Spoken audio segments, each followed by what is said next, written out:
We are live, premiering a Yay. brand new show. Yay! This is a clip from my new Everyone movie. thinks because you're a zombie, you don't know good Okay. coffee. Well, they're wrong. There's only one brew that gets my seal of approval. Deadly Grounds coffee is my guilty pleasure. The aroma is so intoxicating. It brings all of my neighbors out of the woodwork. Deadly Grounds coffee. Coffee to die for and zombie approved. It's good to get a little deadly. Use the front door! Oh, they're so disgusting.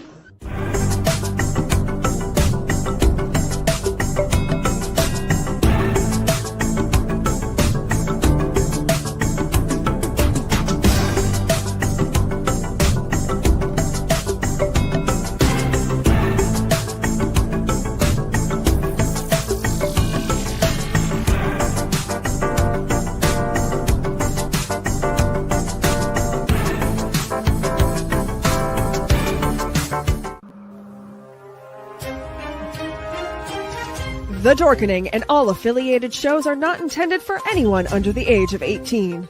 The following may contain discussions or scenes that have adult situations, graphic violence, nudity, strong sexual content, and graphic language. This show is intended for mature audiences only. Viewer discretion is advised.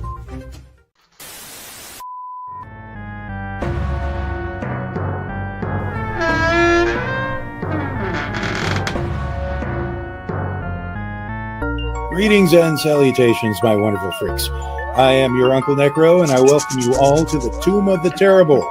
It's the show in which I get to lovingly assault your senses with B-movie madness.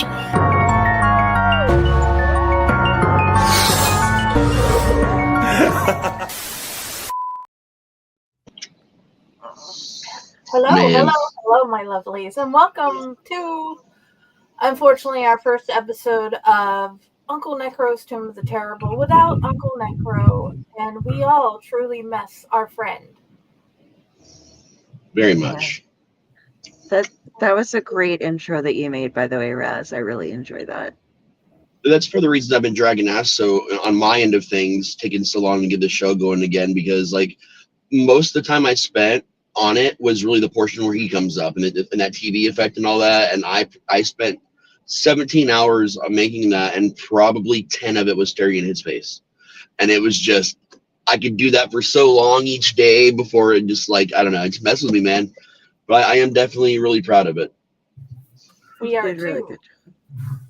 As And I love the graphic you made as well. Oh yeah. As usual, Raz has made us an amazing intro, and Dell has made us gorgeous graphics, and we are all very grateful for all the graphics and all the intros that they have made for us throughout our Light Network. And we will forever be grateful to Uncle NecRo for giving us the show. And so, he was torturing me with this for much longer than the rest of you, but I've tortured so many people in my life the same way, so I totally get where he was coming from, man. For this episode, we have watched one of his favorite movies. And I can honestly say I'm pretty sure all of us enjoyed this movie and enjoyed feeling like we were watching something with him. This was a huge favorite of mine. Oh, go ahead. I was going to say I enjoyed the aspect of remembering watching it with him. I can't say that I enjoyed this movie. But I was going to say that's debatable. Okay. So, well, I can say I enjoyed this movie. This is one of my favorites, man, for sure. Was this anybody's first time watching this movie? What? Oh, wow. Yep. What were your first impressions, Dell and Ratatosker? the first time I watched this movie was at Uncle NecRo's birthday lament a couple of years ago. And I sat beside him and was just like, really? Yeah. Is that really? Uh-huh. and it was just kind of a back and forth of, well, this is E.T. gone wrong. Turning No, into E.T. one gone giant- right, because fuck E.T. At least E.T. had the aspect of horror. I was the stretchy things with the alien. It's just like you're like, okay, we have to figure out a way that they get captured and stuff. And we'll just make them out of rubber or something, where they like, or like the not so much rubber, but like that stuff when you're a kid and you like throw the hand at the wall and you can like doink it out. And it was just like, okay, I mean, if we're gonna do that, we're gonna do that. So, all right, I guess that's fun. So my first impression was just kind of a what the fuck, this was made. Okay. And of course, Uncle NecRo would make me watch it. Oh yeah. What were your first impressions, Tom Doc? I was 10 years old when this movie came out, and but I didn't see the movie until like in the 2000s, and watching that then for the first time, I was like, okay. And I said, okay, that actually happened. And then they had, of course, the whole 80s. So I was kind of in a nostalgic trip with a lot of stuff, and the product placement with McDonald's and Coke and everything like that. So yeah, this was, if they could have made this into like a Broadway musical, I think that they could do it. but yeah, but I strongly recommend to watch the Mystery Science Theater 3000 version of this. This was a lot better, but we'll get to the recommendations later, I guess. But yeah, it was a total ripoff of E.T., a much minor film, and I don't remember crying once, like I did with E.T. So I guess Pissing myself. Yeah, I was just like a kid in the wheelchair, and there was like some scenes where he should have died and everything like that, and I was just like, okay. But yeah, something that actually happened. So. Yes. Yeah. And I'm surprised I don't have liquor in this glass. What were your first impressions, Raz? I was immediately in love. I had the benefit of seeing this the day it came out originally, and I probably watch it at least once a year. It is pure fucking nostalgia from the actually weird combination of CGI, stop motion, and sucking silly putty into a vacuum cleaner scene that she's talking about. They did all three of those things to mesh that together. I know a lot of weird things about this movie, by the way, because it's one of my favorites. It's one James and I have spent a lot of time on and off talking about, which is why when we were talking about all this, like, it just to me felt perfect, like that it was going to be the first one that we did coming back for sure. But no, it's a lot of fun. I've discussed my hatred for E.T. and my firm belief that it was indeed a horror film many, many times. Fuck that brown leathery son of a bitch. Mac was where it was at for me, man. Mac was actually cute. He was smaller. There was nothing intimidating about Mac. So anything that I would have liked about E.T. was completely ruined by E.T. and I got to enjoy it with Mac and me. So that was super cool. And the tie-in with McDonald's, whereas McDonald's had recently been ruined for me because of E.T. So also Mac and me brought McDonald's back to me. So that was nice. There you go. That is awesome. What were your first impressions, Ron? Considering that my first time seeing this movie was for this particular episode, I didn't really know all that much about the movie, but Uncle NecRo said that it was one of his favorite movies. Therefore, I was very interested in watching it to find out why it would have been one of his favorite movies. Uncle NecRo and I share a lot of common tastes, but sometimes we disagree on movies for the strangest reasons. Therefore, I was really hoping that I would like this movie to be in agreement with Uncle NecRo that to understand why it was one of his favorite movies.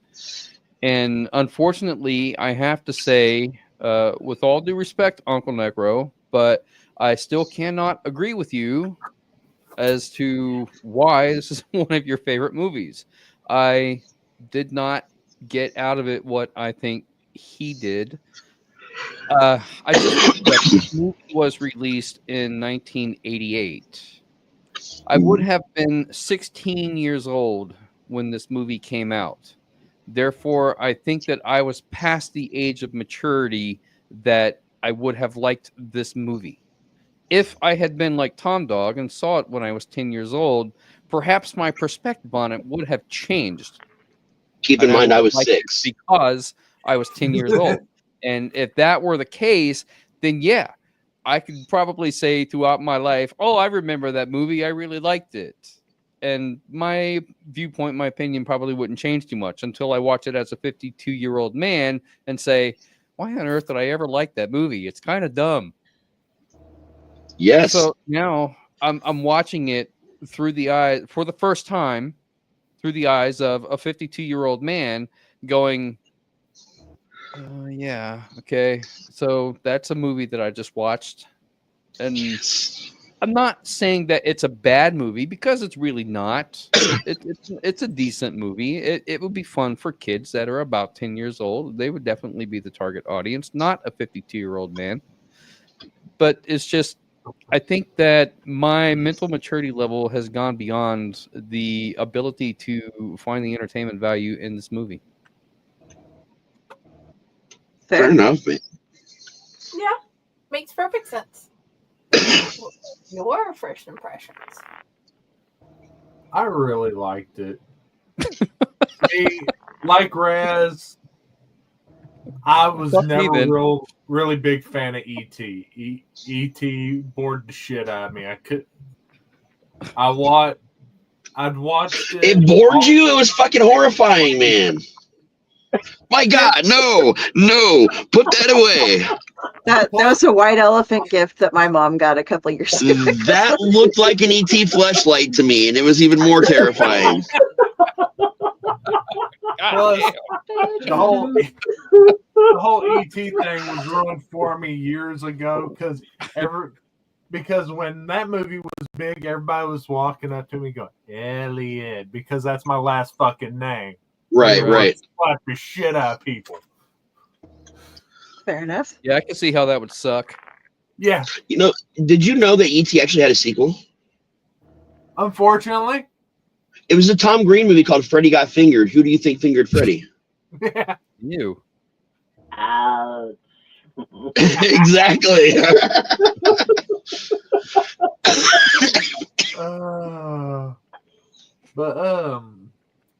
Yeah. Unlike with y'all, where y'all were at least talking when this movie first came out, I was screaming and making it everyone else's problem. Did I mention 88? This movie came out the year I was born. Nice. Like, saw it in the theater. I'm a kid. I don't really remember the very first time I watched this movie because I was real little. It popped up randomly on a movie channel. And I was like, hey, this looks good. Shut up and watch so we can get shit done. It's like, okay. Well, like, not liking Mac and Me is like akin to not liking Flight of the Navigator. They're literally in the same fucking category. Oh my god, I love that movie. Yes, That's my point, though. the Like, this is awesome. they're together. That's literally like what I called that movie for years. Flap of the Yeah. Alligator. Alliance. I want That's to watch another Flap one of the somewhat. Alligator. Flap of the Alligator. All right, let's put it in. Every time it pops up on my Disney Plus recommendations, I have to put on Flight of the Navigator. It's like mandatory. Yep. I mean, rest in peace, Paul Rubens playing Max. Yeah. And you know, how can you not love that little alien from the Pixar Ecliptic? Yeah, and also fuck you, Fort Lauderdale. And You put those people through a lot of shit. there are a lot of people who've seen that movie that did not realize it was Paul Rubens who was doing that. I broke that to people and they were like, "What?" And I'm How like, can they not know? It's obvious. Even it does the Pee Wee laugh. Yeah. because he gets scary at one point. Oh yeah, he totally does. Yeah. Oh yeah. Whereas our whole family had been big Paul Rubens fan, even on Cheech and Chong movies, and that was the wedding present my sister gave us when we got married because she broke my others. So, what were your first impressions of this movie, Friday? Well, first I have to say the idea of being in this particular position right now has already started making me cry because it feels wrong. And just putting that out there because I miss you. And the other thing is,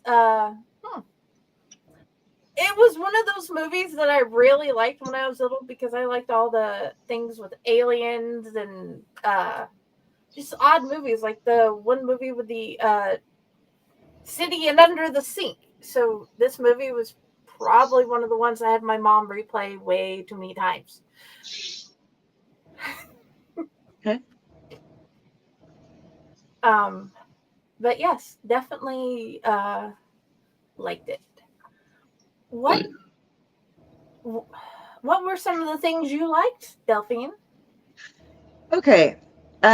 This is where I would be putting up pictures, and this time I have to do it on a slide kind of thing, so bear with me here, guys. Because I do the little kind of over explanations so that people who might not have seen it can see some of the stuff from it.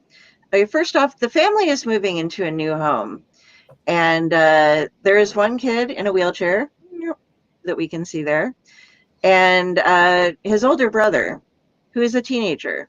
And the mother comes out to this, their like first morning there, because the Max has ended up there somehow. He like crash landed, rode a trucks everywhere, and she starts freaking out on her kids and yelling at them. Okay, if my kids were able to like turn a regular home into this masterpiece of nature overnight without me even hearing it, you can see NecRo's face over here looking at us going, "Oh, yeah." Yep. I would be like, "Okay, you're now a landscaper." That's I wouldn't be like assuming that like, "Oh, you horrible children, you ruined our house." She just takes it way too easy, and that's the thing. Is like it wasn't even like they barely had to try to hide him from her because she just was clueless through the whole thing. And I kind of appreciated that, where it was like, what's going on? And like, haha, we hid it from mom. Next, there are a lot of Coke placements in this. They show on their original planet that they have straws that they sip up liquid from the like desert planet that they're on. But all this thing drinks is Coke. And Coke even saves lives when you see them later on. Another huge product placement is, I remember back in my day when we all wore pastels and would go in large groups to our local McDonald's in order to have choreographed dance parties. You know, that was, and you'd even have the football team would come running in, ready to do some dance party in. And then, you know, your little alien dressed up as a teddy bear dancing on the shelf to the McDonald's employees, like cheering them on, because that happened all the time. I don't know what McDonald's like this guy went to, but my McDonald's were never this happy. We didn't they didn't let us bring in boom boxes and go choreograph jumping around doing stuff. But you know, that was the thing. Well, look how much the prices are on those burgers. I know. That menu board. Oh, Miss that. That's pure nostalgia right there. No joke. Yeah. And then last couple things here. This is how they communicate. So they sip through straws, but they whistle. So if you have a dog, be forewarned that they might act poorly while you're playing this movie, because and somehow this whistle can make it across the half of America to where somebody can hear it and go, oh, well, I know where our kid is, because they get separated at the beginning. Have you seen the spoof clips of that where someone has superimposed an ocarina in his hands? No. I So you think about the way his hands are like this and the sound it makes? There's a whole thing about it. So this is what the whole family looks. He gets reunited with his family at a convenience store. I have no words for this part. And then eventually, guys, Mom is they become citizens, and that happens. You can drive. Yeah. So, as far as what I liked about this movie, it was silly. There's a scene that Paul Rudd is famous for trolling Conan O'Brien with. Every time he has been on his show, there's a scene towards the very beginning where the boy in the wheelchair is going down a hill out of control over this cliff that drops down to a big lake area, and the alien saves him. Max saves him. And the little neighbor girl then gets involved with everything because she's like, oh, wow, I saw him. He's trying to convince her that it's his brother and stuff. And it's just very confusing. I did like that. I couldn't figure out why they did it, but we were talking about the silly putty vacuuming thing. The way that they actually make it to the planet is a little probe thing lands on their planet, and it's vacuuming up dirt and stuff.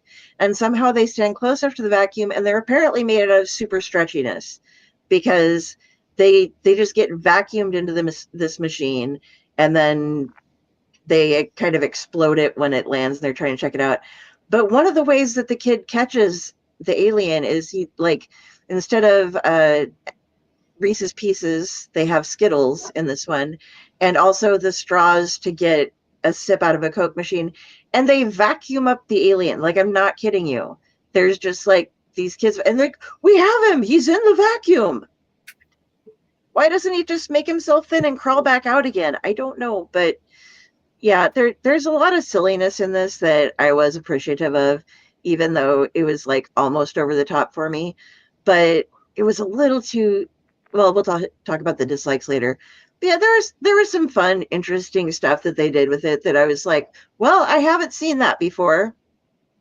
There's probably a reason, but I'll give it. So yeah, I like the goofy little bits that were involved.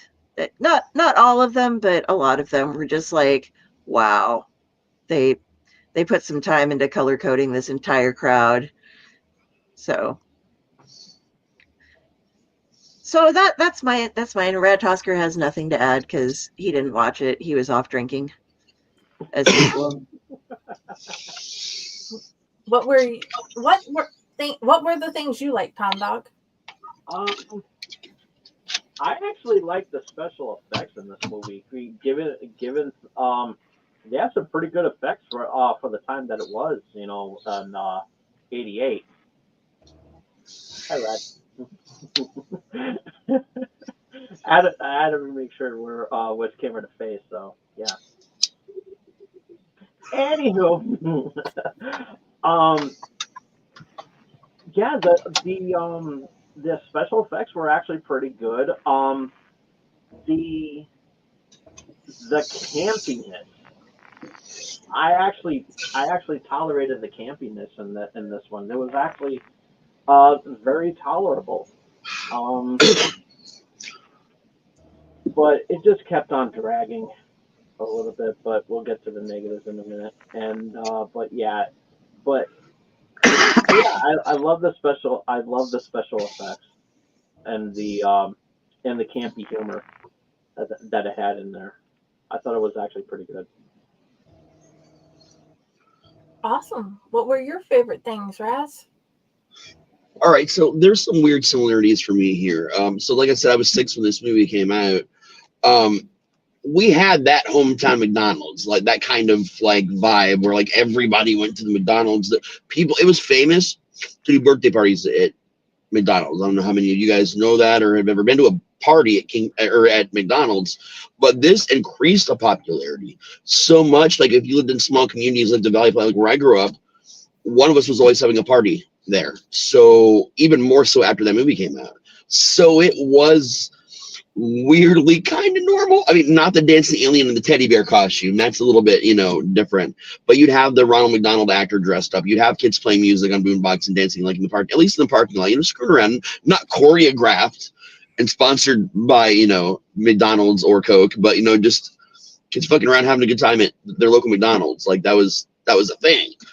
I also live right fucking next to base. So that little roadblock they went through in the beginning, because they're looking through cars or homes for weird things.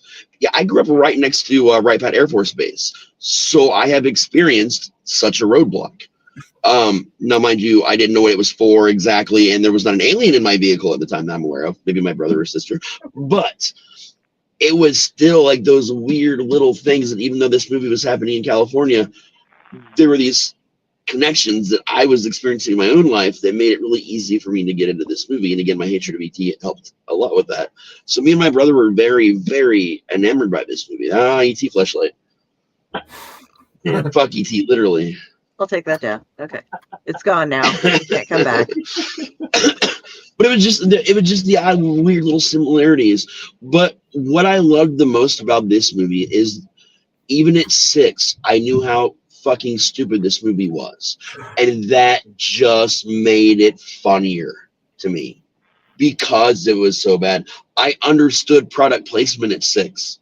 I understood some of the things they were doing with this movie, and I thought it was just hilarious that they were doing it. Because keep in mind, not long after that, they also did it with Attack of the Killer Tomato 2, which was all about the product placement when George Clooney stops the movie halfway through because they've run out of movie and they need to do more ads to, make their budget. Also, Wayne's World, Little, Yellow, New Print. So we had all these movies coming out, around this time that were just comical placements. Except for this movie legit only existed because of McDonald's and Coke. That is it. Now, mind you, there's a Valvoline, there's Dodge, there's numerous other companies that advertised in this movie and they paid, but it was Coke. And it was McDonald's. They were big. They funded pretty much everything. And Coke this was only like, life. Yeah. And the weird thing is, before this, that had only ever happened in one other specific scenario. Disaster movies are largely funded by the U.S. government. I don't know if you guys know this. You can look it up. It's in the credits. There is a giant credit where they will fund a lot of movie towards a natural disaster film. So, like, outside of disaster films, this really hadn't been done to this degree before. So it was super interesting again to see that as well growing up. But I don't know, it was really stupid. There was in nostalgia and my, I guess, hometown connections just really made this movie for me as a kid. That is cool. What were the things you really liked, Ron? This movie is randomized chaos that revolves around one central plot. So it's situational comedy that basically only exists to move the plot along. Therefore, I have to give props to the writers of this movie because they were willing to take risks with the writing. I can only assume that for the time period that this movie came out, that they were trying to capitalize on the whole craze and fame of E.T. and wanted to do something along that lines. But I can imagine that the pitch meeting, they're like, all right, so we have this idea. We want to do an alien movie so we can capitalize on the whole ET phenomenon, but we don't really know what to do. Where are our writers? What kind of ideas do you have? Nothing is, this is just brainstorming, so there are no bad ideas. So they start tossing out ideas, and they put it up on the board, and they put it up on the board, and they put it up on the board. Next thing you know, they've got all of these stupid ideas, like let's turn the living room into a desert, or, let's have a choreographed dance scene at McDonald's. Now, granted, the choreographed dance scene at McDonald's is fairly reminiscent of the show Saved by the Bell, which was, I think, came on roughly around the same time, or if not, maybe around 1990. So the original version did. Good Morning, Miss Bliss on Disney. I can see that, there's a lot of tie-in to stuff like that.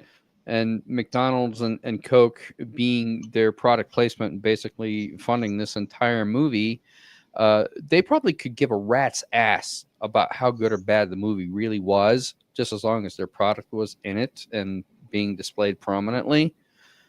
And they really couldn't care how bad the movie actually was, just as long as it got people to buy their product and come to McDonald's. And to that end, I would say that they were most likely successful.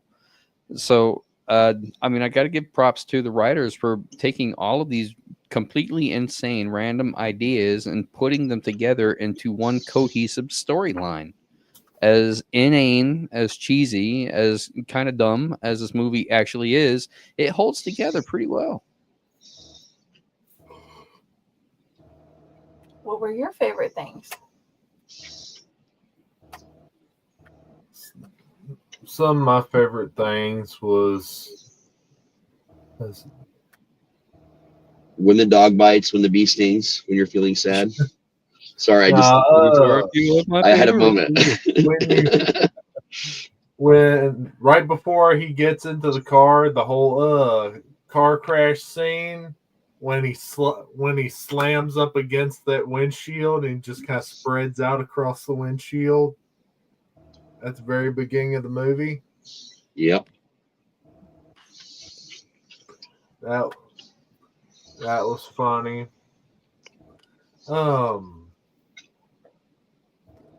Just I liked a lot of the little random placements, and I don't know. I can't really describe it. I enjoyed the movie. I can't really describe why or what exactly. Okay. I do have one question before we move on, and Raz may be able to answer this. The kid that, the actor that played the kid in the wheelchair, was he actually wheelchair bound, or was he? He was, yes. Okay. He was. So see, I find that interesting because even back then, not a lot of movies would have taken a risk, taken a chance on casting an actor that had a disability at the time, unless the role specifically called for someone with a disability. Yeah. And in this case, it was completely random. They could have gotten anybody to play that part, but it would have completely changed the way the movie proceeded. If the actor did not have a disability, was able to walk and all of that, then it would have completely changed the whole vibe and the whole way that the movie played out. But you have to understand that this was intentional because of the sponsorships for children's hospitals that McDonald's has with Ronald McDonald House.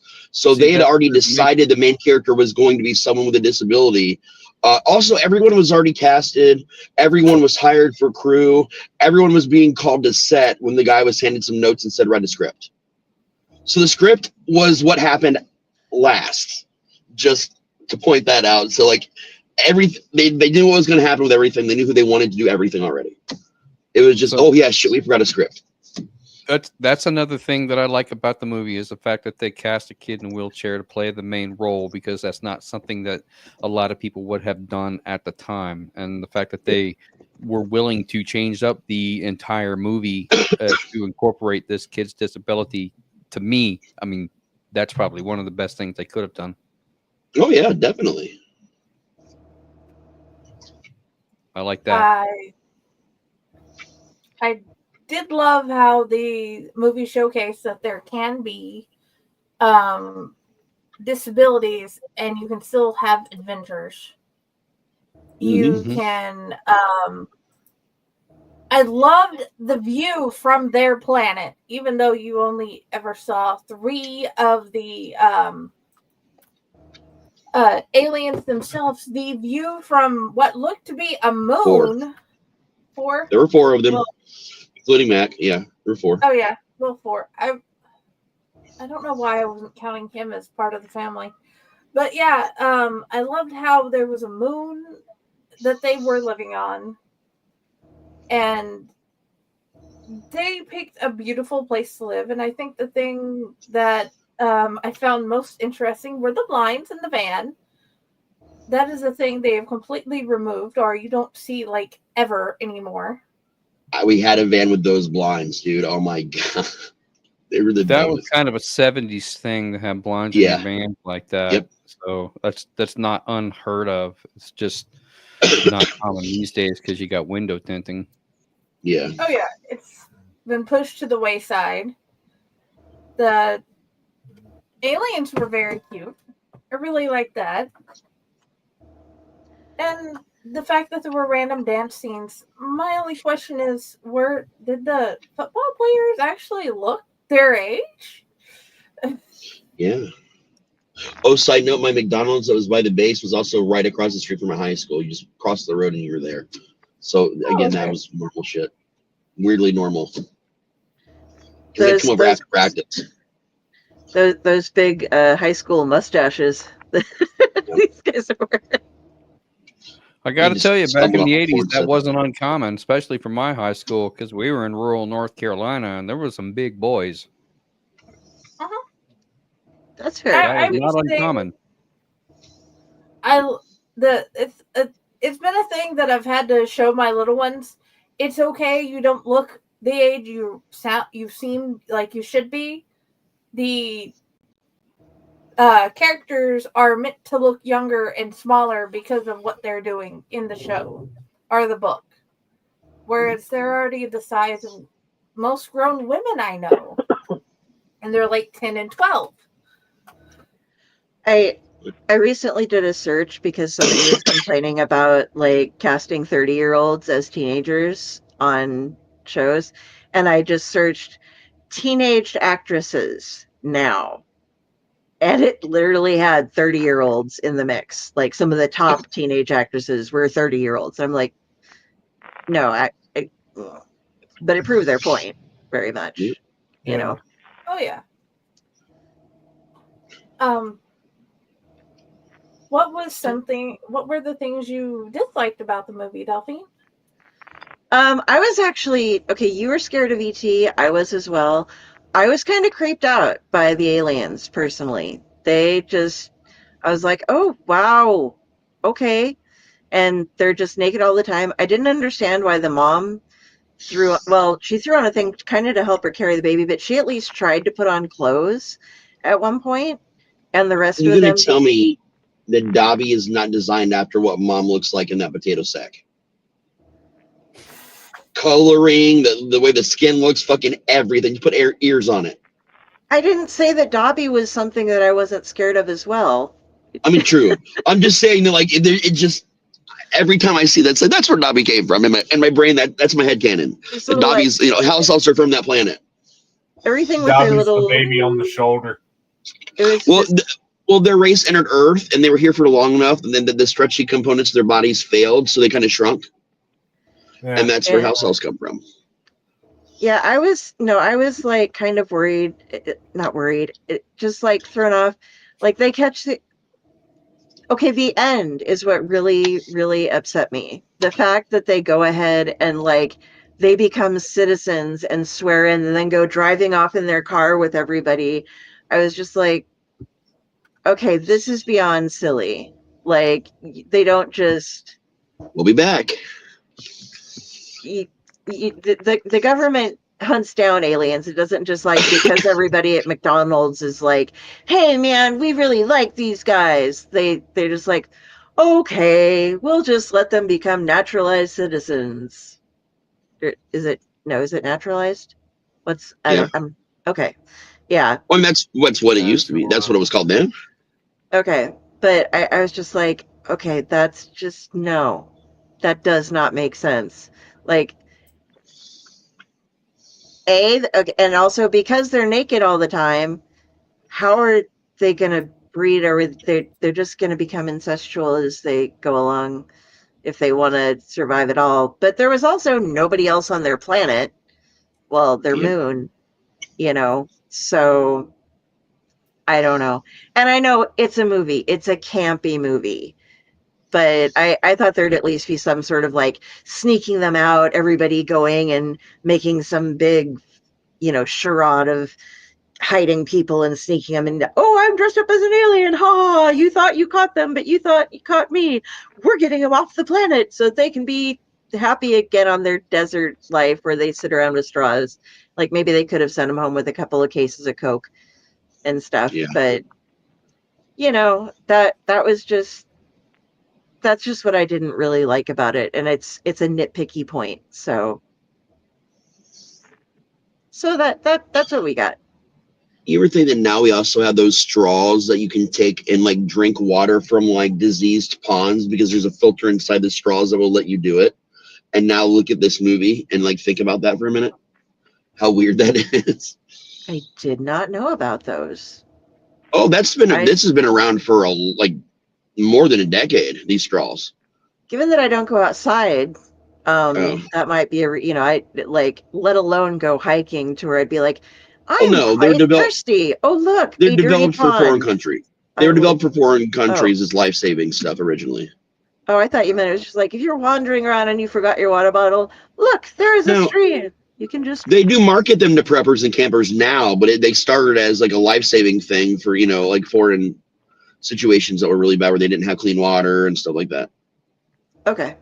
And they kind of expanded, but maybe they were in a situation in their homeland where that straw was what made their water or whatever it was drinkable. Or maybe that's where Coke comes from. They should do like reverse product placement then and have like them use like Photoshop it and be like, look, it worked for Mac and me. I think that would work. I don't know. So First question. What are they plotting?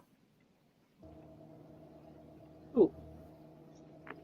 Ratatosker and Mojo. They do look like they're talking. Yeah.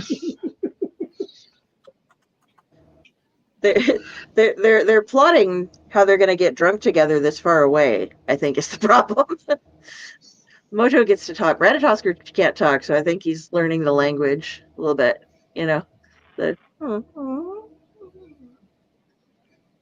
Alrighty. Okay, Tom Doc and Mojo. Jojo? Okay, enough monkey business out of you. They dislike. So, what I didn't like about the movie was how this kid kept on dying and somehow coming back to life. I was like, what the hell? And another thing, this movie gave me a reminder of how much jealous I was during that whole dance number during the whole during the birthday party with McDonald's and everything like that. It's like, of all the times I had a birthday party at McDonald's, not one time had anybody break out into a dance number. You missed out, man. I was mad. So yeah, that was another thing I hate about that movie. And yeah, this is just pretty much those two. It's like every time the kid just happened to be in harm's way and everything like that, and somehow he miraculously comes back to life. I don't get it either. So. Anyways, I don't mean to interrupt and everything, but I was talking with Raz T Slasher and everything, and I was telling him how much of an asshole Tom Dog is. Raz T Slasher, Mojo knows how to pronounce your name, unlike everybody else in the world. But I don't count. That's because he supplies the good food. I was gonna say I pronounce his name properly. Okay, you guys do it sometimes. I get teased about it though. So well, that's because we also know mythology, so it's. I shared the video by the Dragon Tavern, man. It counts. Mojo is a new person to the show. It's the first time he's really hung out, and he knows how to do it. So it was like, yay! What were your things you didn't like, Raz? Bitchy Brewster. Think about what I just said, and you should hopefully understand what I mean. The girl that was basically a bitchier version of Punky Brewster. The look, the attitude, and she just wouldn't shut up. She was really annoying. She annoyed me the first time I saw it. She annoys me now. I call her. I've been calling her Bitchy Brewster for decades. Really that. There's a lot of inside information I know, which we'll talk about after this. This go around, but like. You'll understand a lot more about the movie and how things happen and why they were the way they were when I tell you later. But I don't know. There wasn't much I disliked about it, from knowing what it is and why it was. But just Bitchy Brewster would be the only thing that I really didn't like. Okay. What about you, Ron? Having never seen this movie, the only thing that I knew about it before watching it was that Paul Rudd would troll Conan O'Brien with clips from this movie. So imagine my disappointment when watching the movie and finding out that Paul Rudd is not actually in the movie. I about spat out my Mountain Dew. Oh, man. If I were to go through and nitpick absolutely every single little thing in this movie that did not make sense or that you just eye roll or go, yeah, okay, whatever, this is what we're doing now, it would take way more time than we actually have for this episode, and y'all would get tired of hearing me speak. So I can't really go through all of that. Suffice to say that there's a lot. There's a lot of a lot. This movie, I don't know if suffers is the right word, but this movie is laden. Yeah, laden's a good word. This movie is laden with plot armor that things will happen because the plot wills it to do so, whether it makes sense or not. So you can only. I saw Spooked on Spurlock. Hi, Candy Joe. Hey. It's just sometimes I feel like plot armor. It kind of should make some sense in order to really work, but this was one of those situations where, like I said before, it's random chaos thrown together with people throwing spaghetti at a wall and seeing what sticks and then making your movie based on that. And somehow it holds together and you get a cheesy, campy movie. So mac and cheese. Yeah. It's the cheesiest. And again, it's Mac and Me is the name of the movie, Candy Joe. Mac and Me came out in 1988, and it was a cash cow trying to cash in on the whole ET phenomenon at the time.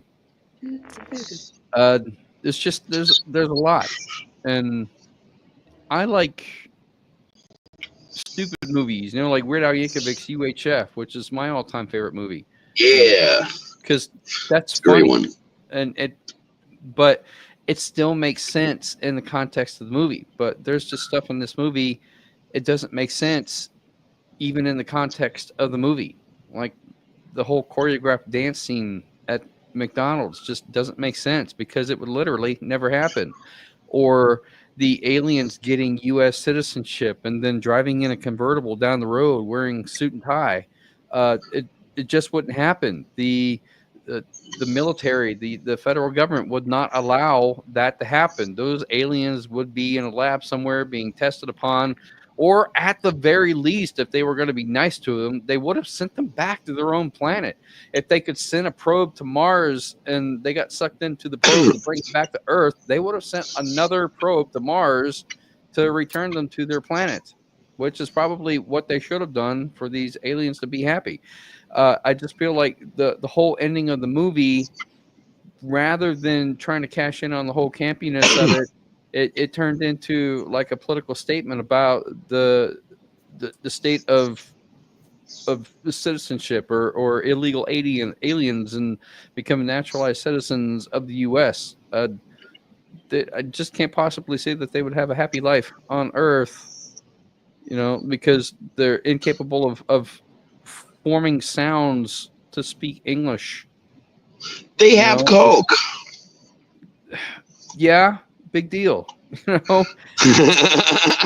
there's so much to it that I really can't wrap my head around it to just, you know. You're falling into the same trap you always fall into, Ron. You're What's being that? too logical about something that does not include logic. Well, no, that's why I said that it's random chaos. That's why I was trying to give props to the writers that they were putting all these stupid thoughts together and making a cohesive movie out of it. But, you know, that's where I was trying to say that my 10-year-old brain that is not biased by that kind of stuff probably would have picked up on it and loved the movie. But my 52-year-old brain that is the writer and has to think about these sort of things, it does not necessarily appeal to me. You keep saying writers like you think there were actually like a lot of writers on this. There was probably only one, and you know he was definitely on drugs or under pressure to come up with something. You know, I shouldn't say that. That's not really fair because when I was in high school, I had an art teacher, incredible artist. His name was Shelton Wilder. And we were doing a project based off of Lucy in the Sky with Diamonds. And I made the comment that the Beatles were on drugs. And he says, you don't have to be on drugs to make great art. And I completely agree with that statement. And he was right. And it changed my whole opinion about. But they were also on drugs. Yeah, but they were on drugs. That was my point. And the whole song, LSD, Lucy in the Sky with Diamonds, is a whole fucking reference to doing drugs. Yet, you know, Shelton said you don't have to be on drugs to make great art. And I agree with that statement. And we did come up with a kick-ass project for this song. And even though, you know, none of us were on drugs, as far as I know, I don't know about the other. Missed opportunity. Yeah, right. So I can't really say whether or not that the creators of this movie were necessarily on drugs, but you know, when you're throwing spaghetti at a wall and seeing what sticks, it doesn't really matter if you're on drugs or not. You're just going to take what's there. Yeah. And that's how I feel this movie was kind of put together. That's fair.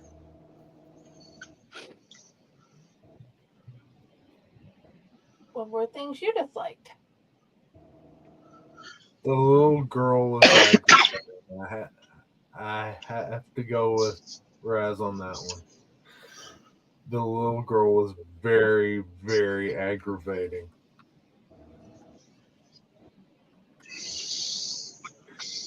I feel like even Hermione would be annoyed by her. Yeah, very much so.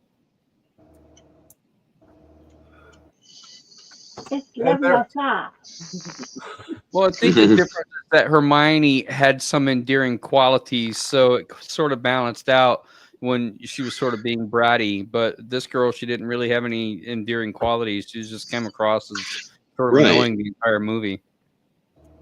So when she's like, it's not Coca-Cola, it's Coca-Cola, you just don't care. You just want to hit her with a brick. Wingardium Coca-Cola. I'm sorry, I had to. I couldn't. She should have been thrown off the cliff into the water. Yep. Would make for a much better movie. For me, the thing about this movie, I did not give it any weight. It was ridiculous. And I decided, why put that much thought into it to find things to dislike? Just watch the movie for its ridiculousness and go on with my day. Yeah, you kind of got to sort of shut your brain off in order to watch this movie. Well, the thing is, I wasn't able to give it my full, when I rewatched it to fully get the idea again, I did not have the ability to give it my full attention, because the 5-year-old who's already tried to bust in here like 4 times, okay? And she thinks you guys have to know about the Minecraft characters and the new armor that is being made for each of you in his imagination. So, Hell yeah. I use no armor. I have a story. Since we were talking about Paul Rubens earlier with Flight of the Navigator doing the voice. yes, it does matter. Yeah, I mean, it does. So I have a story. Way back when Pee-wee's Big Adventure first came out, my cousin Jeanette, huge Pee-wee fan. She loved the movie. She absolutely loved the movie. So she's trying to talk the rest of the family into going to see this movie while it was still in theaters. And Jeanette's father, my Uncle Jr., he had seen the movie and thought it was absolutely dumbest thing he'd ever seen in his life. So he told my dad that he would pay for my dad's way into the movie to make him go watch it. So we're all sitting in the theater watching Pee-wee's Big Adventure. And my Uncle Jr., because he'd already seen the movie, he went off to go watch something else, whatever else was playing at the time in a different theater. And my dad gets up, he leaves the theater, goes over to the theater that Junior's in, opens the door and yells from the back of the theater, "Junior, you want your money back?" So I can see my dad doing the same exact thing for this movie, Mac and me. Yeah. Happening. Okay. With that, we should probably pay some bills, and then we'll come back and talk about books we have out and our ratings, and if we would like you to watch the movie.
Greetings and shabibans. We are the Retro Reductibus Cephala Podcast, a long-form bi-weekly show that celebrates all the things that made growing up awesome. Well, that sounds good, but I don't know what all those words mean. I think what Parasite Steve's trying to say is that on Retro Reductibus, we explore a range of retro goodness, from toys, video games, and movies, to cartoons, and even snacks and school lunches. Oh. And we do it all with a positive spin, a slew of killer guests, and some very adult language. And you know what else is cool? No. This crazy show is part of the Your King Podcast Network with new episodes every Tentacle Tuesday. What's that? And if waiting 2 weeks for a new episode gives you a sad, know that we drop bonus episodes all the time, like the off-format Crow's Nest and an interview series we call The Brig. You can listen to Retro Octopus on Apple Podcasts, Spotify, Stitcher, or any app that's cool enough to carry the only show that celebrates all the things that make growing up awesome.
I, however, do not have a Halloween bear. I have Ursula Bear because he loves me. I still say Cthulhu's better. So, welcome back, guys. I hope you guys saw that beautiful face footage and saw something you might like to read. Anytime, Raz, but you're too far away. That's my puppet. Make it talk. There you go. But that's okay. We have this amazing anthology where so many authors have come together. Rob, Curtis, and of course the amazing Uncle NecRo, Ron, Raz, and Elle and I have all had put stories in this anthology. There are all types of stories, from things in the car, things in the things that inhabit the house that are not human, and of course there's things like owls and rats trying to figure out what humans are doing. So please check out the anthology. For the first year, all the proceeds go to the Pro Literacy Foundation. Every adult has the right to literacy. Please buy a book and help us donate, or donate yourself. Our next anthology is Nightmare Whispers, where Raz, we even have a teacher from Connecticut in this book with us who wrote a wonderful vampire stories. We love to publish teachers. We love to publish mailmen and haunt workers. We love haunt workers. We have Ron and Raz and I in it, and you can find anything from the monster and under the bed to spiders and all sorts of characters in here. Yeah, we should probably clarify on Nightmare Whiskers that it says releasing October 25th at the bottom. That was last October, not this October. So the book is already out. Yeah, the book's already out. You can get it anywhere. I need to update the thing. I forgot about that. It will and be Uncle NecRo is in that as well. Yes. Uncle NecRo's in all three of these. He has poetry and even a poem to his wonderful friend Delphine in this book. And in this one, you can find my amazing daughter, Sophia. In this one, you can find my amazing daughter, Sandra, and my little sister. And if you guys didn't know, Raz writes poetry. And you have the epic poem that is in 3 parts from Ron. Yeah. Have y'all read that yet? Have y'all read it? I have. I read it forever ago, man. I love it. And Raz wrote a middle school book. And I can honestly say all three of my kids from ages 5 to 12 have enjoyed this book. They made fun of each other for about what they would do in those situations. And then after it was published, my kid asked me to get the Kindle copy so she could reread it all by herself. And she's already done that twice. So I like that my cover. 10-year-old loves this book. Now, if you're looking for a great horror book to ease your kids into horror and help them with wonderful vocabulary words and reading, this is a great middle grade story. And then Faye Speaks. Everybody, well, in the next Faye Speaks, we will have Tom Dog too. But everybody else in the room has work in here. And I think the one thing I'm proud of, guys, I gotta say this one more time. My kid has like 14 pieces of art in this book. I was blown away when I counted it. I am so grateful to be in a book with everybody here and my sisters. In this book, you get poetry, you get art, and you get lots of flash fiction. And in our next Faye Speaks, we will have Tom Dog in it because he just recently gave us this amazing story that everybody got in the newsletter. Mm-hmm. You all enjoyed it. I really hope your child did not illustrate my story. My flash fiction. No, she had And nothing. when will Face Speaks be releasing? When will it be It's released? released. Oh, it's already out? Okay. Yes, already out. No, a lot of it is school art from art class. Random art that she made just because she wanted to draw. Pictures of her and different techniques she was learning that was new. That's in there. There's nothing to do with your wonderful Clockwork Bunnies. She's not old enough to have read it. So I haven't let her. Good. She knows about Mommy's ghost stories because technically she lived a couple of them. So yeah. I heard a rumor. Oh, go ahead. Just Us is something that she lived through. The story that I submitted was something where it was a last minute, like, oh crap, we need a piece of flash fiction. I'm like, I have one, but it's a Clockwork Bunny erotica. Okay. And it's an ongoing joke from a different group that somebody was coming up with different categories of bizarreness. Like, nobody could write that, so I did. But it's not totally naughty. It's just a little innuendo-ish here or there. It's kind of it's a comedy story, but I was gonna say that I heard a rumor that the final trip to Jim's cabin is happening sometime soon. Oh, please. And thank you.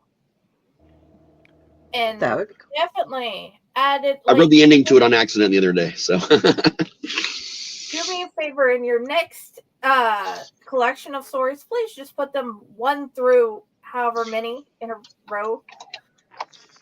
I may eventually do just like a novella length collection of just microfiction is what I'm thinking. That would be great. Isn't all erotica comedy? Most of it. There's some that's a little but yeah.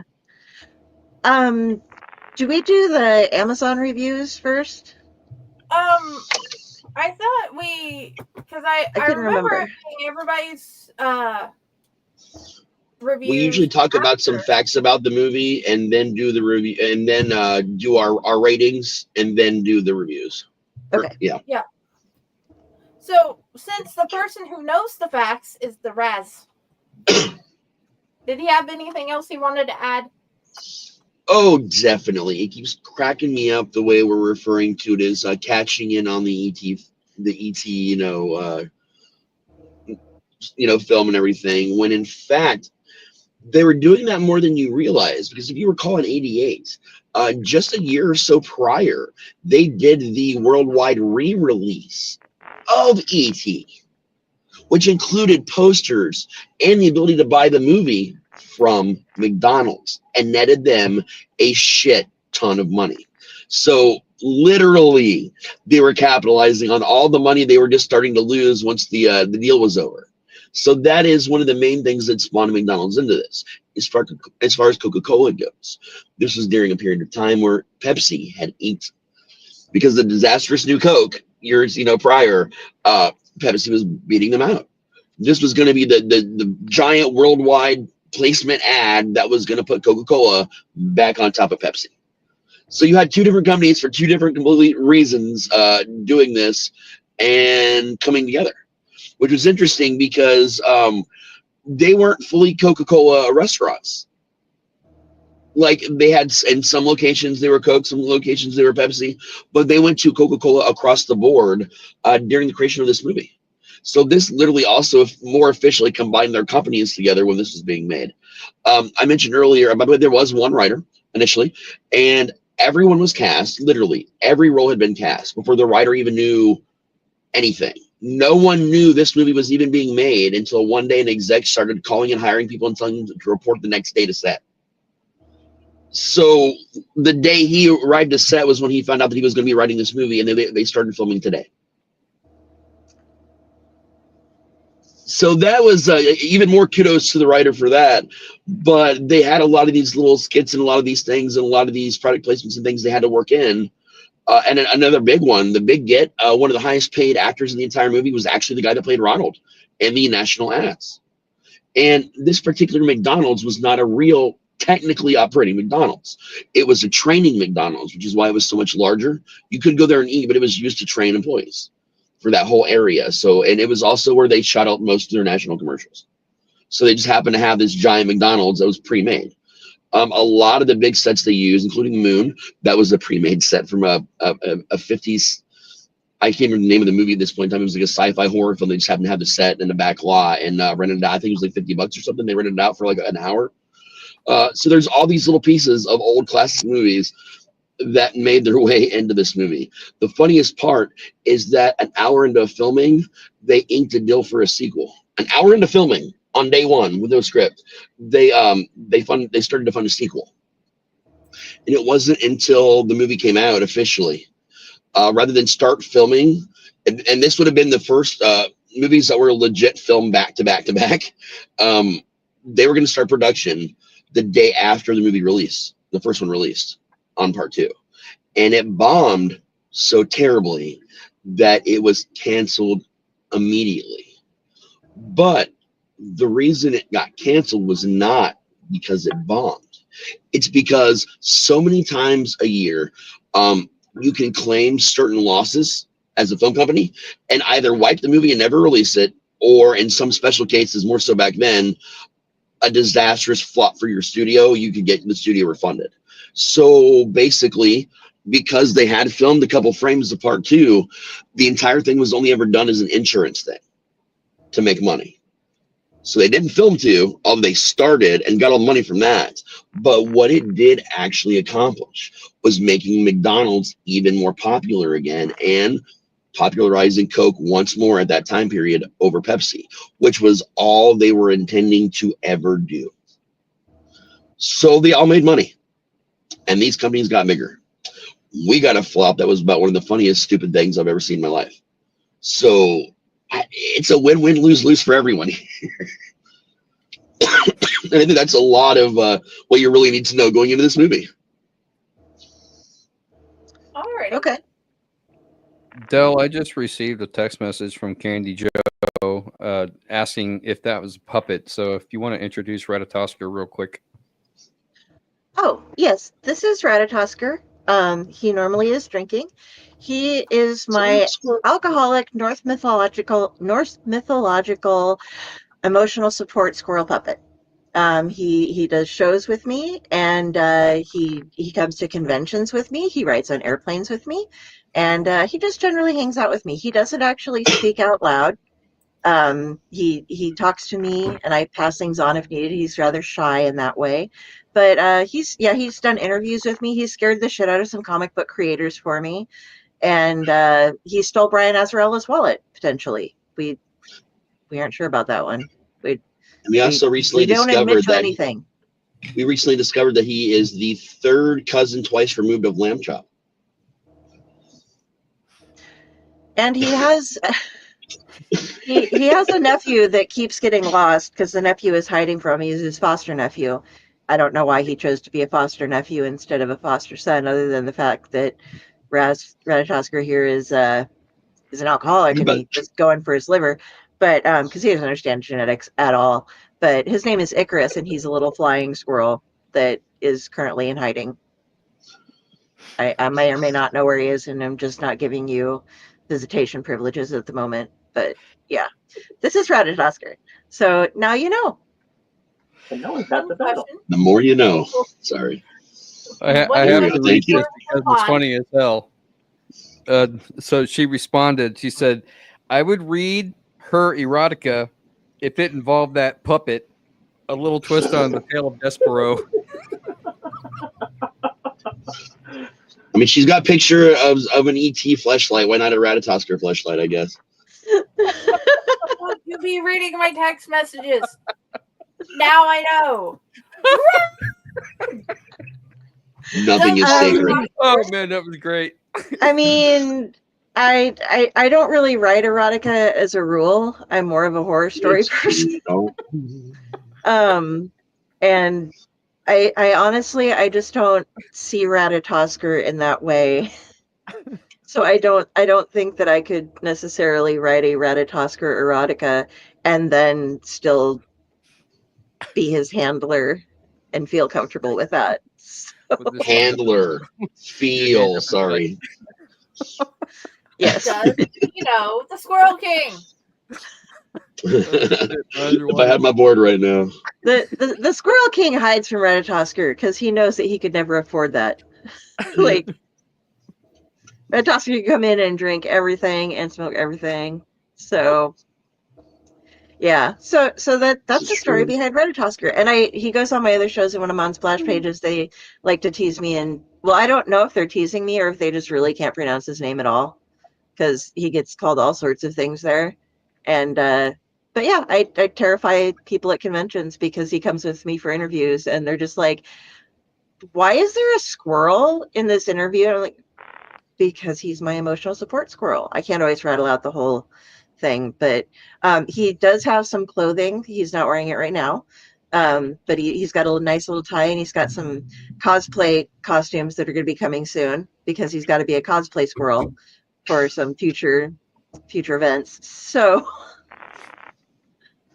he has a full wet bar. Like, he has more booze than I do, just tons and tons and tons of bottles of it. So that's the deal with this little guy here. And yeah, we're pretty good buds. Nuts.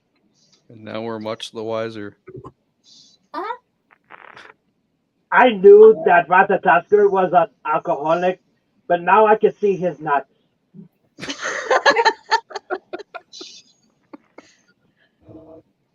Yes, he's a naked squirrel. That's why he hides down here most of the time. Oh, Mojo. If I told you my story, you would have to wait for the autobiography, which is going to be called Mojo, Spanking the Monkey. When does Fakor get to publish that?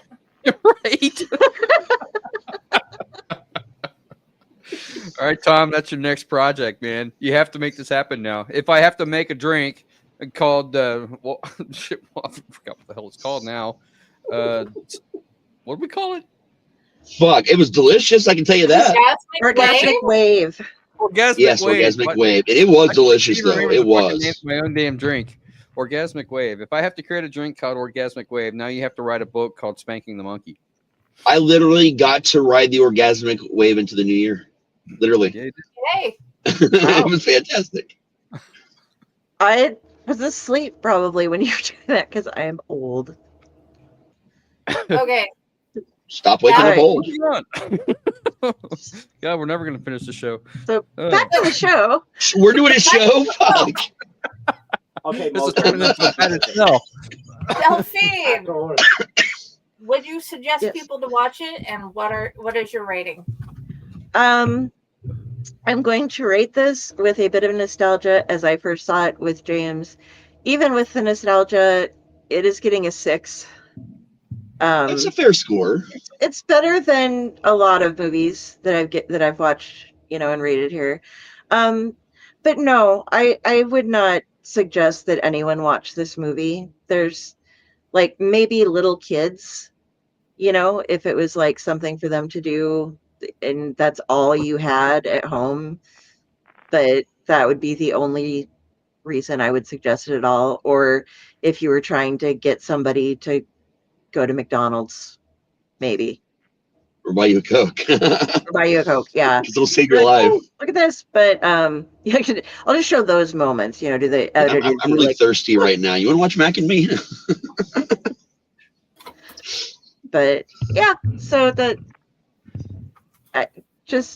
it's nostalgic for me. Other than that, no new viewers need to suffer through this. Okay, Tom Dog, would you suggest others to watch this, and what is your rating?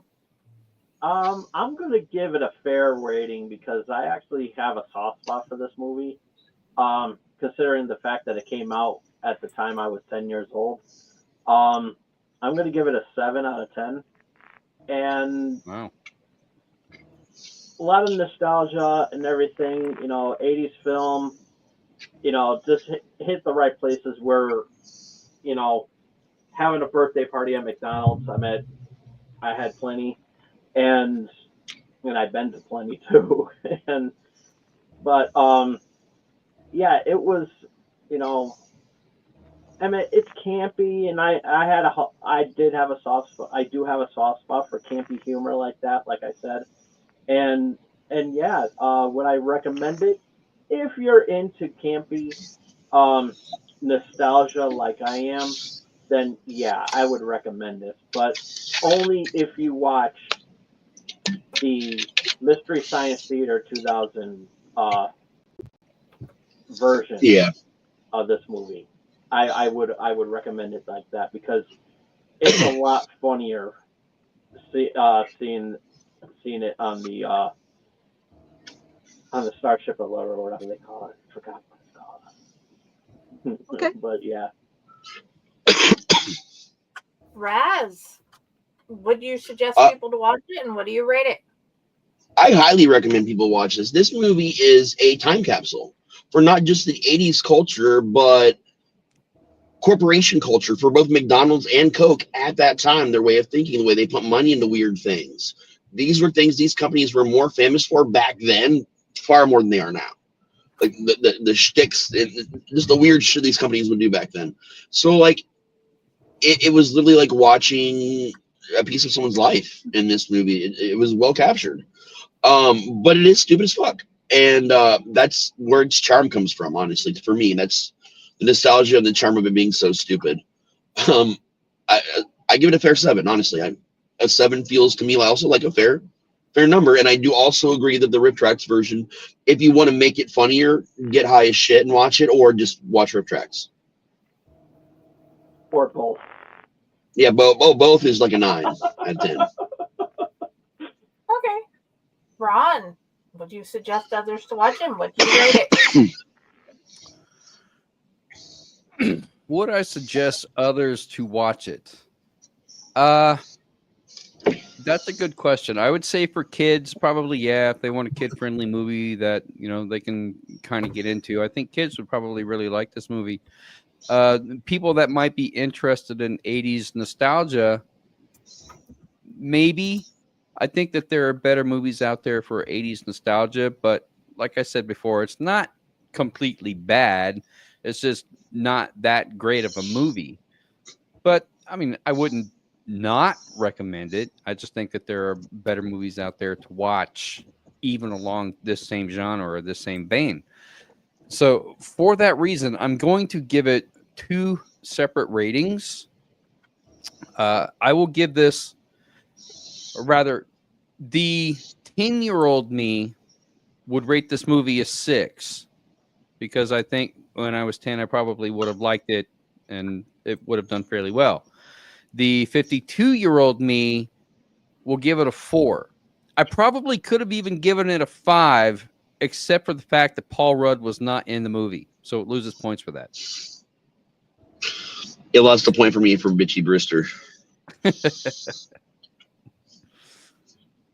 You?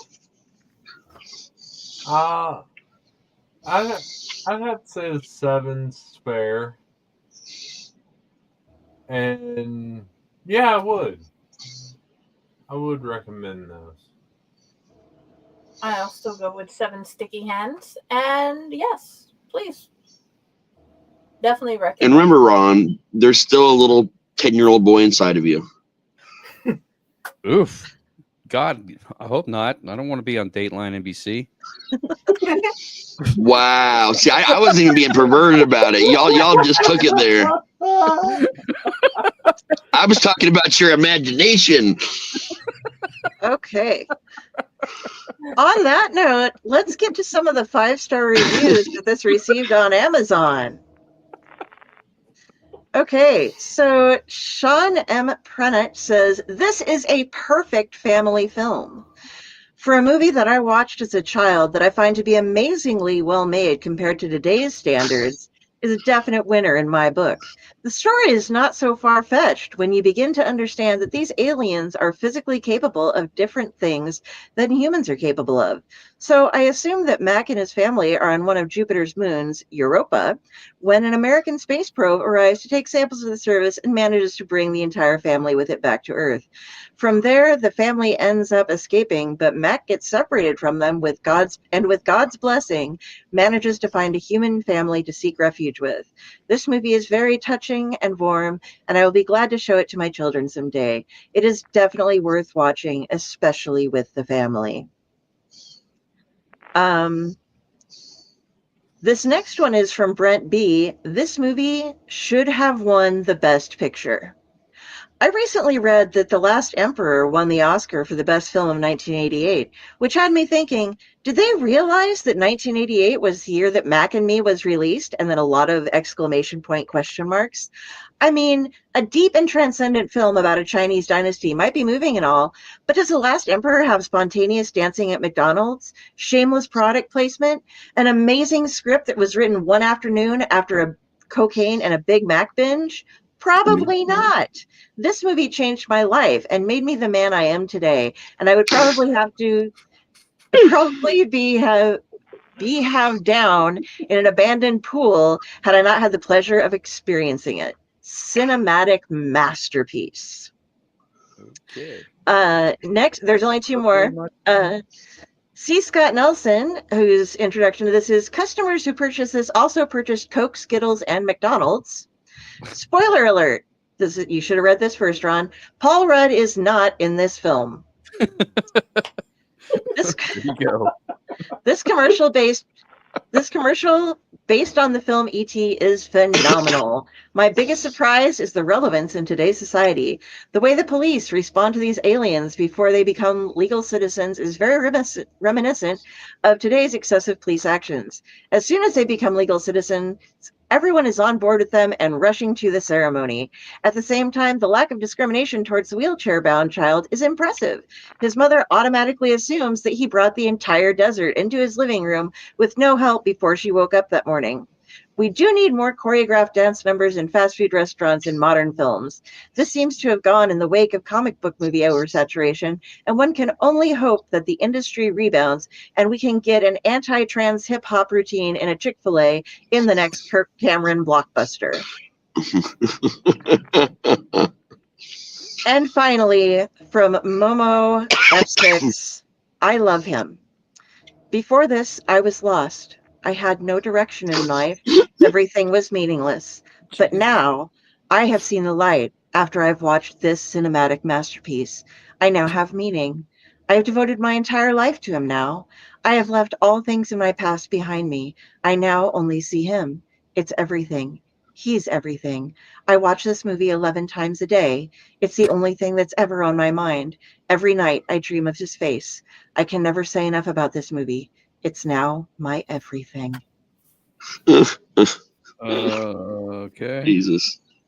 So see, Necro would have loved that review. He would have. He'd had a big old shitty grin on his face the whole time he read it too. I do my best to try to. I cannot keep up with his grandeur, but we shall attempt. And now, speaking of Uncle NecRo, he left us a ridiculously long list of movies that he had suggested from the beginning of this show. And we are doing all Uncle NecRo movies until we get through all of them. So the first, I've got 18 of them up right now on the first wheel because we're starting to run out of room on it. So I'm going to go ahead and pull up the picker wheel and we will see what movie Uncle NecRo has decided that we'll be watching next. So From Beyond the Grave. Okay, are we all ready? Yep. We're ready. Where's our music? Okay. Just pretend you're at McDonald's. Wait.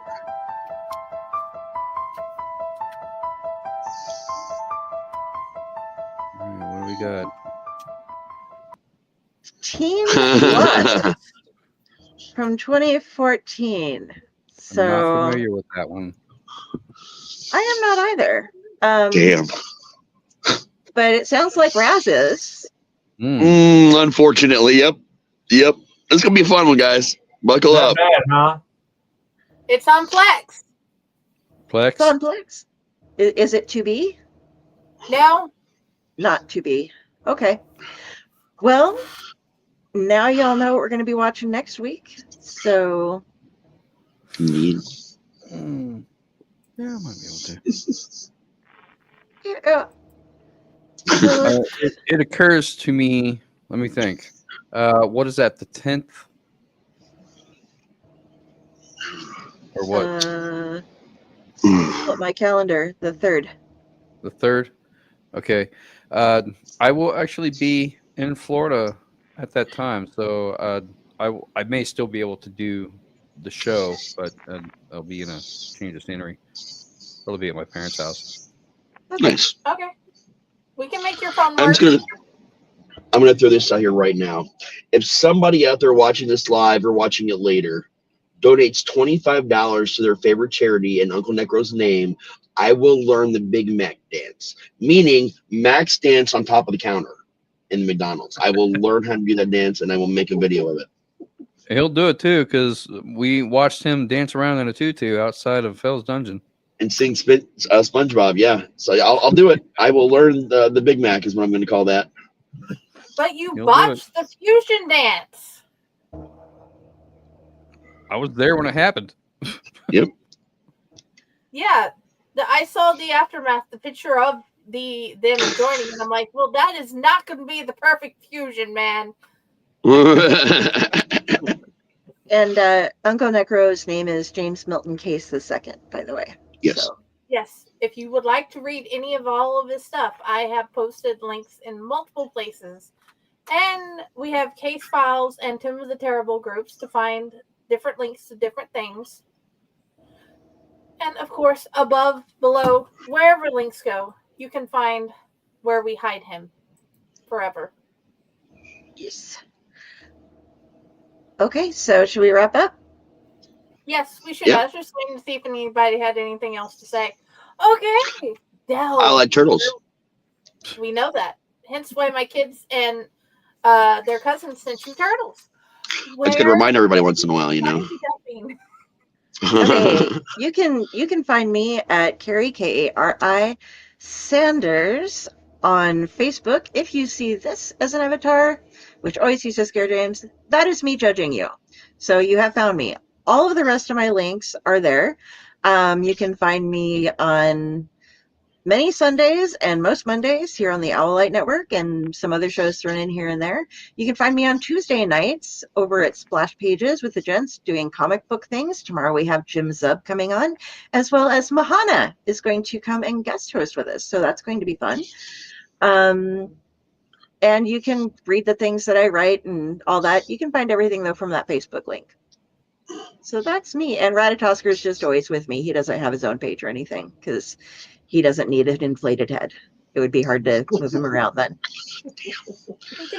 Okay, phrasing. Are we not doing phrasing? No. Because we were just talking about eroticas with that think pup a little about bit that. ago. Now you're talking. Okay, I'm just saying. It wasn't intentional. It was.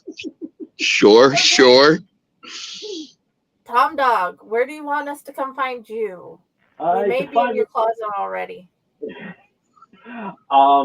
You can find me on Blue Sky at TomDog247, or on YouTube at TomArcade69. Got some cool stuff going on here. Thursdays, of course, is always Channel X. Friday is a brand new show that we have, which is a spin-off to Wrestling Prime, which is Wrestling Prime Elite for all you AEW fans out there. And then, of course, Saturday is, of course, the original Wrestling Prime.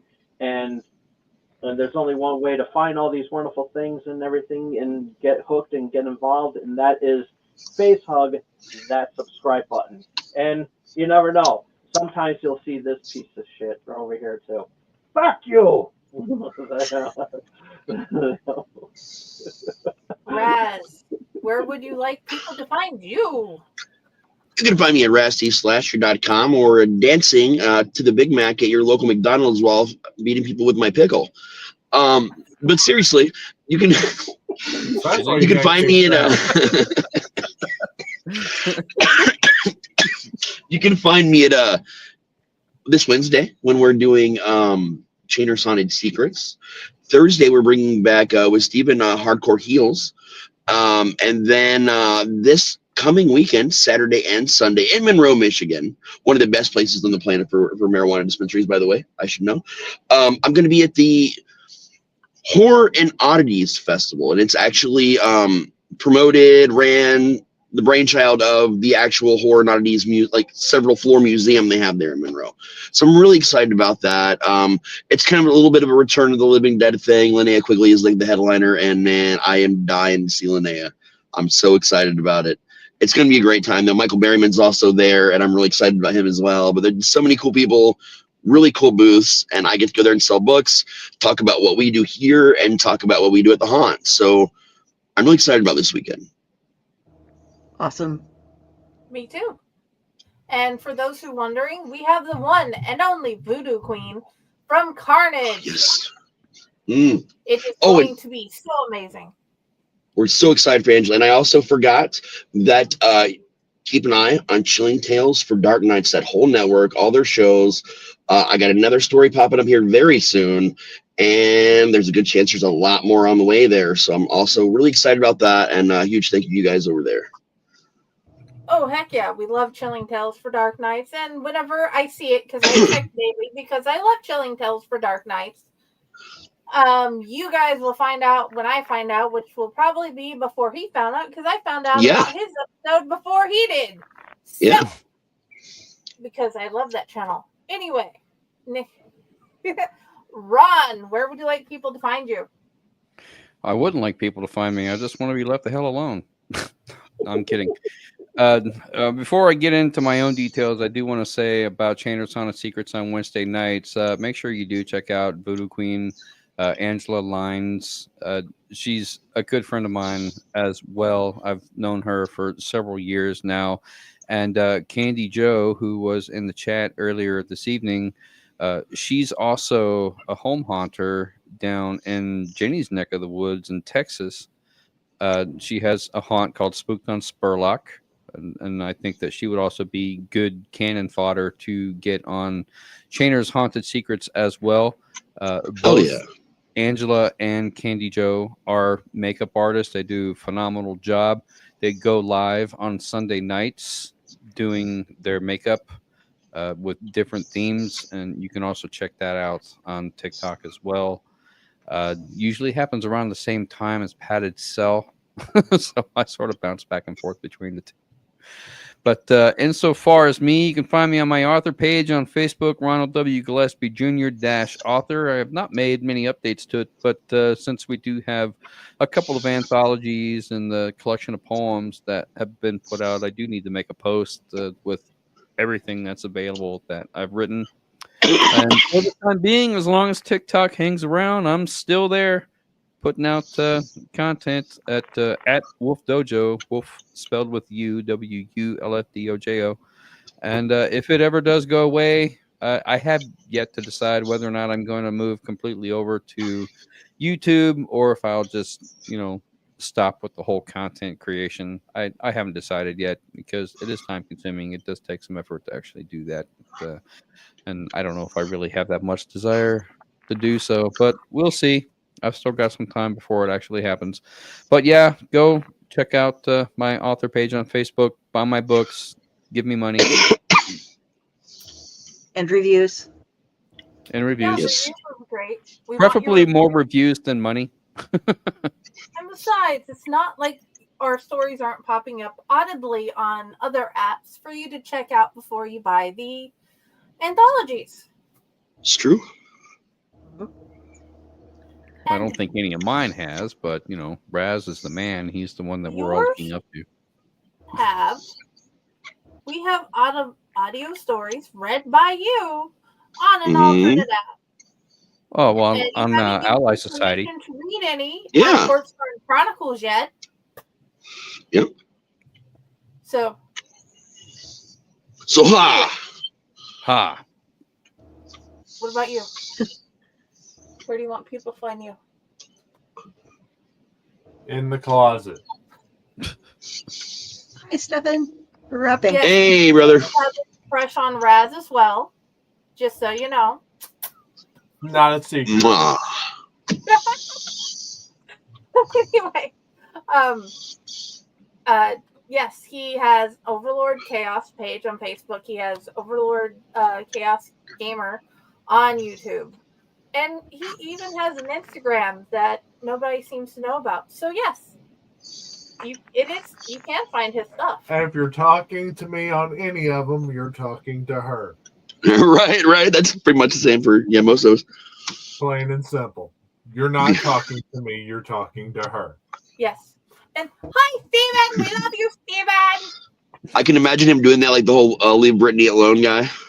Leave Raz alone. I can just see I can see Stefan with mascara running and just crying, just screaming at the camera. And I appreciate you, brother. No, we're not making Mascara fun of running him. down We into his beard. actually do love Raz. We love Ron. We love Tom Dog, and we very much always love Delphine and Ratatosker. And anyway, if you want to find Mojo. Mostly when he's sleeping. Hey, Junior. Yep. Fake Horror, Elliott, you can even search my name and see what you come up with.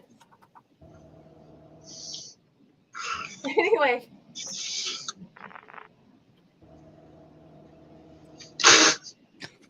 Okay, it has been put back up. What the hell's going on tonight? Okay, fine. All right. So, thank all of you lovely people for popping in and hanging out with us tonight. Join us next week. We'll be watching Teen Lust. Sounds interesting. We shall see what we shall see what Uncle NecRo left for us. What? I forgot. I have a new book coming out this week. I completely forgot to mention this. This is actually a biography that I worked on in conjunction with Ratatosker about you guys' relationship, and it's called All My Stuffing. Really? You Sorry, we're done. How much for us? What? I don't think he's going to send that to you. Yes, I had to. Sorry. All right. It's nuts.